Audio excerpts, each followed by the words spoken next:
Assalamualaikum warahmatullahi wabarakatuh. Perkenalkan, nama saya Nabila Hidayatul MA dengan NPM 2451010041. Di sini saya ingin mengumpulkan tugas mata kuliah Pemikiran Ekonomi Islam. Pemikiran Ekonomi Islam abad ke-1 sampai dengan 15 Hijriah.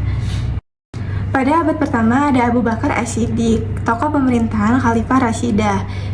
Sistem ekonominya yaitu menegakkan sistem zakat terpusat, menindak penolak, menjaga keadilan sosial. Pada abad kedua ada Hisham bin Abdul Malik, itu pada tokoh pemerintahan Umayyah. Sistem ekonominya yaitu mengembangkan infrastruktur ekonomi dan memperkuat produksi pertanian. Pada abad ketiga ada Harun al-Rashid, tokoh pemerintahan pada masa Abbasiyah. Sistem ekonominya yaitu mengembangkan sistem baitul mal dan lembaga hizmah atau bisa disebut juga pengawasan pasar. Pada abad keempat yaitu ada Al-Muqtadir Billah pada masa pemerintahan Abbasiyah. Sistem ekonominya yaitu menetapkan kebijakan fiskal dan mengelola pajak tanah. Pada abad kelima ada Al-Arslan, tokoh pemerintahan Saljuk. Sistem ekonominya yaitu membangun ekonomi negara berbasis pertanian dan pajak tanah.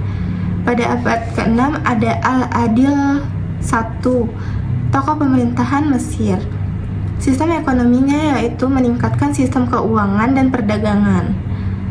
Selanjutnya ada pada abad ke-7 yaitu Ibnu Al-Qayyim, pada tokoh ulama Mamluk, yaitu membahas etika bisnis dan keadilan dalam produksi serta konsumsi. Pada abad ke-8 ada Al-Makrizi, tokoh ulama Mesir, yaitu sistem ekonominya menganalisis inflasi dan krisis moneter Mesir abad ke-8 Hijriah. Pada abad ke-9 ada Al-Sakhawi, tokoh ulama Mesir, yaitu sistem ekonominya menganalisis pengaruh wakaf terhadap kesejahteraan ekonomi umat. Pada abad ke-10 yaitu Al-Kharafi, tokoh ulama Maliki, yaitu mengembangkan konsep kemaslahatan dan keadilan dalam ekonomi Islam. Pada abad ke-11 ada Ibrahim Al-Qurani, tokoh ulama Madinah. Sistem ekonominya mengembangkan konsep keseimbangan antara kerja dan ibadah ekonomi. Pada abad ke-12 yaitu ada Muhammad Arsyad Al-Banjari, tokoh ulama Kalimantan, yaitu sistem ekonominya menulis Sabila Muhtadin tentang hukum muamalah dan ekonomi. Selanjutnya ada pada abad 13 Mahmud II, tokoh pemerintahan Utsmaniyah.